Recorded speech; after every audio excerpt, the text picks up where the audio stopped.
সুপ্রিয় দর্শক, আসসালামু আলাইকুম। আজকের পর্বে শেয়ার করব ইউনিক নাস্তার রেসিপি। চা তৈরি হওয়ার আগেই মাত্র 10 মিনিটে তেলে ভেজে অসম্ভব মজার ইউনিক নাস্তাটি তৈরি করতে পারবেন। আশা করব আমার এই অসম্ভব মজাদার ইউনিক নাস্তার রেসিপি আপনাদের কাছে ভালো লাগবে।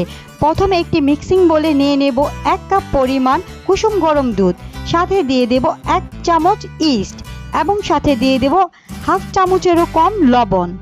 এখন উপকরণগুলো খুব ভালোভাবে মিশিয়ে নেব। মেশানো হয়ে গেলে এখানে দিয়ে দেব 1 কাপ ময়দা, সাথে দিয়ে দেব 1 টেবিল চামচ রান্নার তেল। এখন হাত দিয়ে উপকরণগুলোকে খুব ভালোভাবে মিশিয়ে নিতে হবে এবং সফট নরম একটি ডো তৈরি করে নিতে হবে।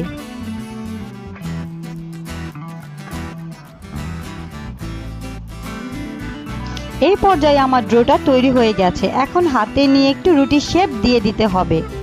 এখন বোর্ডের উপর নিয়ে আমি একটু বেলে রুটির মতো একটু শেপ দিয়ে নেব।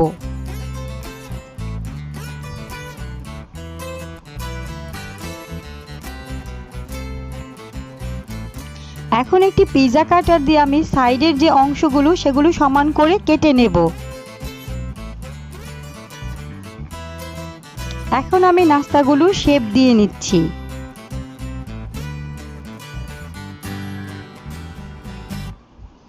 নাস্তাটা তৈরি করে নেব। এইভাবে গোল করে ঘুরিয়ে আমি নাস্তাটা তৈরি করে নিচ্ছি এবং সাইডের যে অংশটা ওটা আমি আস্তে আস্তে লাগিয়ে নিচ্ছি। এখন তৈরি হয়ে গেছে আমার নাস্তা। আরেকটি তৈরি করে দেখাচ্ছি। এইভাবে খুব সহজে নাস্তাগুলো তৈরি করা যায়, আপনাদের দেখে একটু বুঝে নিতে হবে। এইভাবে সবগুলো নাস্তা তৈরি করে নিয়েছি।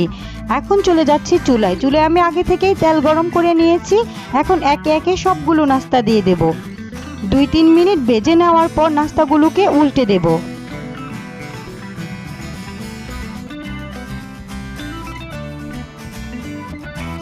আরও 1 থেকে 1.5 মিনিট ভাজার পর আবারও নাস্তাগুলোকে উল্টে দেব। এইভাবে আরও 1 থেকে 2 মিনিট ভেজে নেব, যতক্ষণ না পর্যন্ত নাস্তাগুলো এরকম বাদামি কালার চলে আসে। এখন আমার নাস্তাগুলো ভাজা শেষ। একে একে আমি সবগুলো নাস্তা উঠিয়ে নেব। এইভাবে আমি সবগুলো নাস্তা ভেজে নিয়েছি। এখন আমি এগুলোকে ভেঙে শেয়ার করব যে কতটা সুন্দর হয়েছে নাস্তাটা, খেতে কতটা মজা। আশা করব প্রতিদিনের মতো আজকের রেসিপিও আপনাদের কাছে ভালো লেগেছে। ভালো লেগে থাকলে চ্যানেলটি সাবস্ক্রাইব করে রাখবেন। আজকের পর্যন্তই। আল্লাহ হাফেজ।